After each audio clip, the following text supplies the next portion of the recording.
सुधा और अनिल ने एक साथ डॉक्टरी की पढ़ाई की थी। दोनों की यही इच्छा थी कि वह अमेरिका जाकर अपना काम शुरू करें और साथ-साथ पढ़ाई भी जारी रखें। दोनों के परस्पर विवाह पर भी माता-पिता की ओर से कोई रुकावट नहीं हुई थी।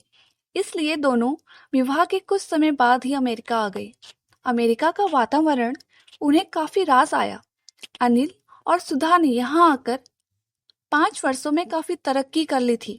जब अब अनिल ने नौकरी छोड़कर अपना क्लिनिक खोल लिया था, लेकिन सुधा अभी भी नौकरी कर रही थी।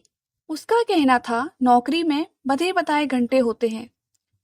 उसके साथ साथ घर पर भी समय अनुसार काम और आराम का समय मिलता है, जबकि अपने काम में थोड़ा लालच भी होता है और यह भी निश्चित होता है कि जब तक अंतिम रोगी को देखकर विदा ना कर दिया जाए, डॉक्टर अपना क्लिनिक नहीं छोड़ सकता। खैर, जो भी हो, सुधा को नौकरी करना ही ज्यादा उचित लगा था। शायद पैसों के पीछे भागना उसे अच्छा नहीं लगता था और ना ही वह उसकी जरूरत समझती थी। वह अब एक भरा पूरा घर परिवार चाहती थी। भरे पूरे परिवार से उसका मतलब था कि घर में बच्चे हों, हंसी ठिठोले हों, जीवन के एक ही ढर्रे की निरस्ता से वह उबने लगी थी।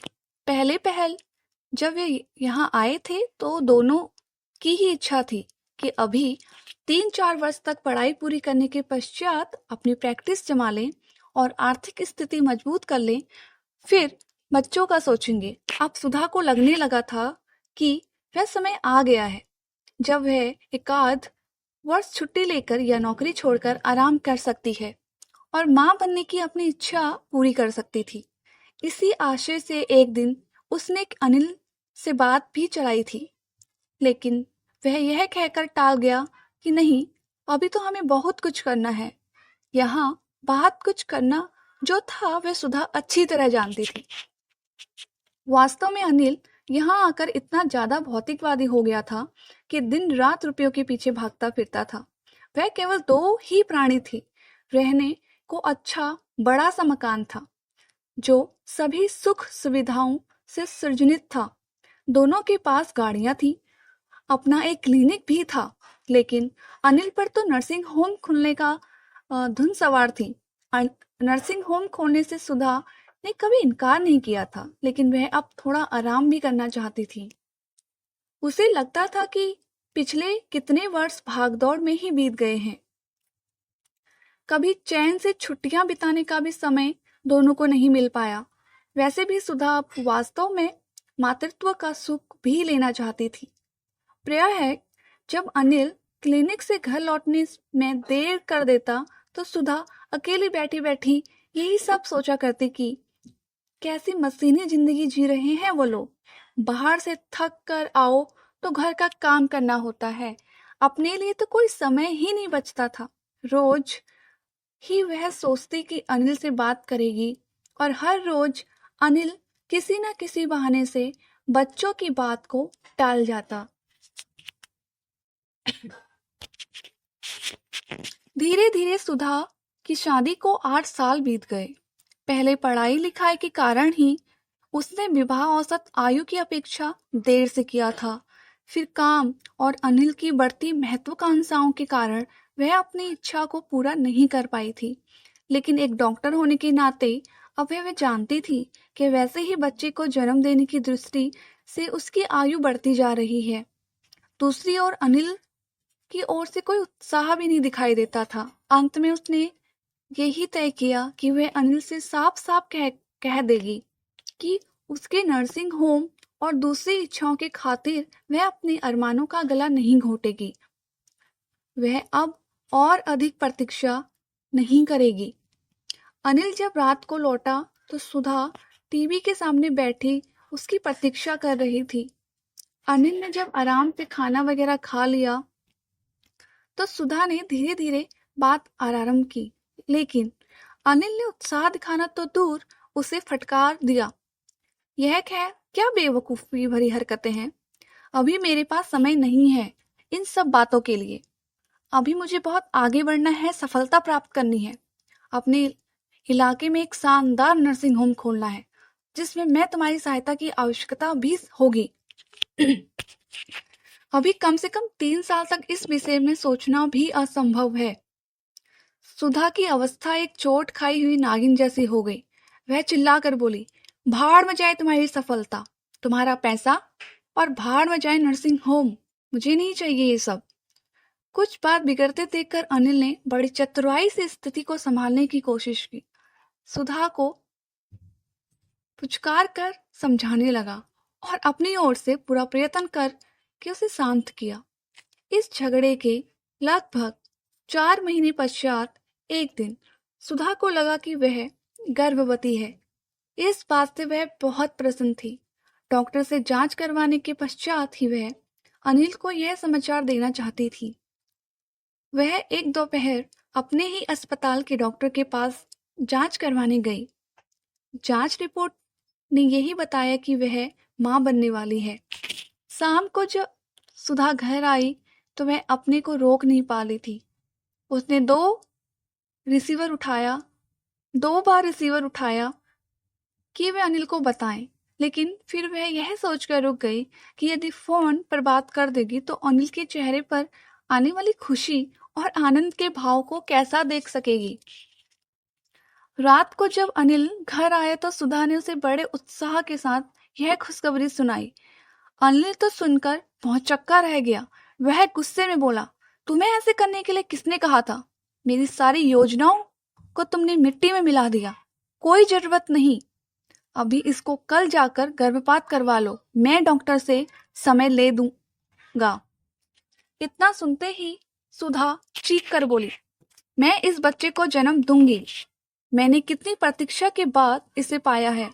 इतने चाव से इसकी प्रतीक्षा की और आज मैं इसकी हत्या कर दूं?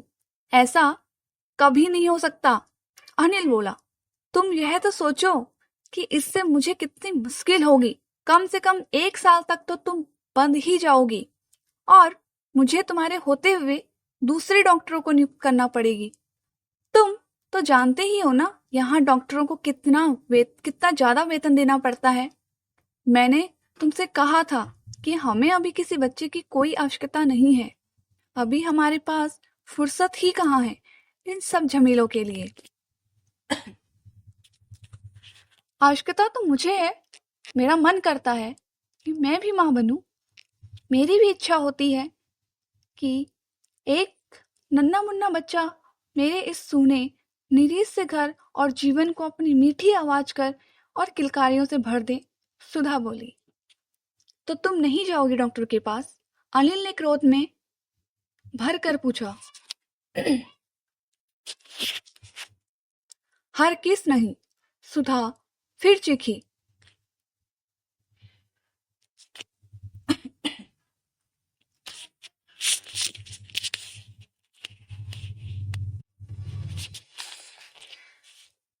तो फिर कान खोलकर सुन लो।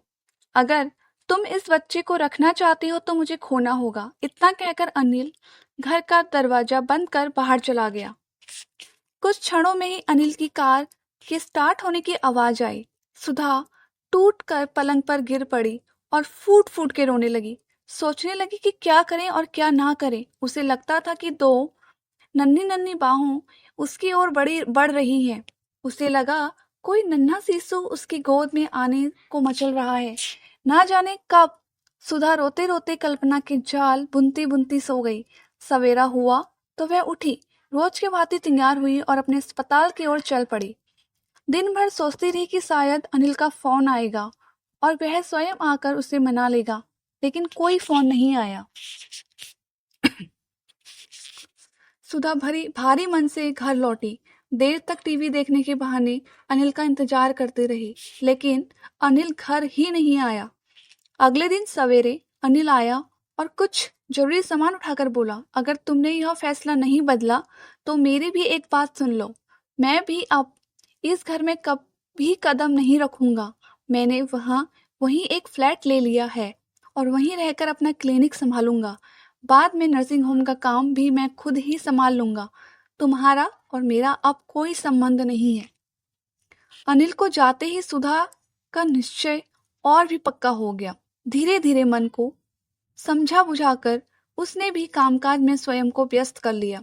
अगर कभी अनिल का ख्याल आया भी तो उसने अपने आप को किसी न किसी बहाने से बहलाने की कोशिश की और स्वयं को किसी भी क्षण दुर्बल नहीं होने दिया।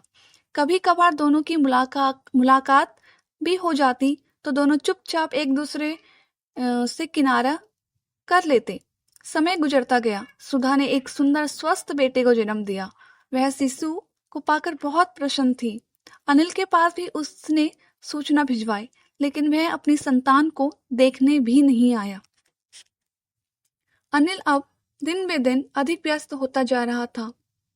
उसके नर्सिंग होम की ख्याति फैल रही थी। एक दिन अचानक अनिल को अपने नर्सिंग होम से फोन आया। उसे जल्दी ही बुलाया गया।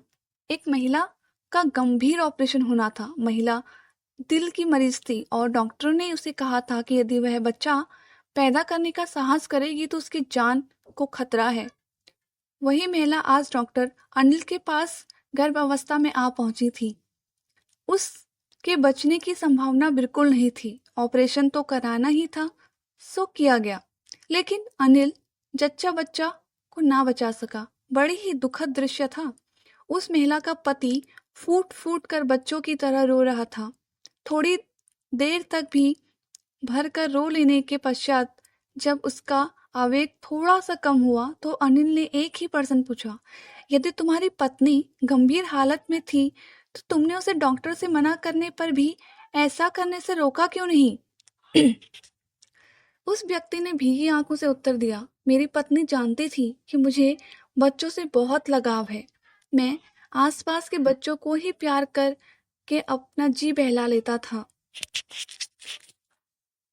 आखिरी समय तक मैं उससे प्रार्थना करता रहा कि उसका स्वास्थ्य ठीक नहीं है और वह बच्चे को जन्म देने योग्य नहीं है, लेकिन वह मुझे प्रसन्न करने के लिए अक्सर कहती, यदि मैं मर भी गई तो यह बच्चा तो हम दोनों की प्यार और रिश्ते की यादगार के रूप में तुम्हारे पास रहेगी।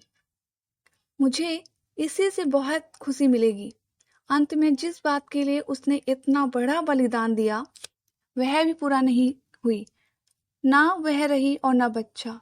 मैं उसे मना करता रहा, लेकिन उसने मेरी एक न सुनी और वह व्यक्ति फिर रोने लगा। अनिल भारी मन से घर आया। सहसा उसने अपनी सुधा की बात बहुत याद आने लगी।